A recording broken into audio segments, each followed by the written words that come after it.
Praise the lord. ఈరోజు దేవుని వాక్యము కీర్తన గ్రంథము 34వ అధ్యాయము 4వ వచనము.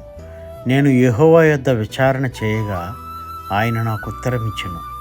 నాకు కలిగిన భయములన్నిటిలో నుండి ఆయన నన్ను తప్పించును. ఈ ఉదయకాల సమయాన దేవుడు మనందరితో మాట్లాడుతున్న మాట. ప్రియ విశ్వాసి, నీవు ఈ దినము ఏ భయముతో మరి బాధపడుచున్నావో, ఏ భయము నిన్ను ఇబ్బంది పెడుచున్నదో దేవుడు నీతోనే మాట్లాడుతూ ఉన్నాడు. నీ భయములన్నిటినీ తీసుకువెళ్ళి ఆయనకు ప్రార్థన చేయగా, ఆయన యొద్ద విచారణ చేస్తే నీకు కలిగిన ప్రతి భయము నుంచి విడుదల కలుగు చేసి నిన్ను తప్పిస్తానని వాగ్దానం చేస్తూ ఉన్నాడు. ఈ వాగ్దానం మన జీవితాలలో నెరవేరబడును గాక. ప్రార్థన. అత్యంత ప్రేమ, కృపా, కనికరం కలిగిన తండ్రి, అవును ప్రభువ, మాకు కలిగిన అనేక భయములన్నిటిలో నుండి ప్రభువ తప్పించేవాడు నీవే దేవా.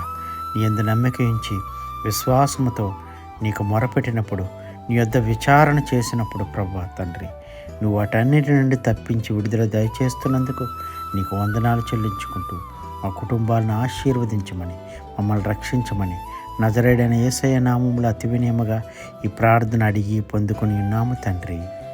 Amen. God bless you all.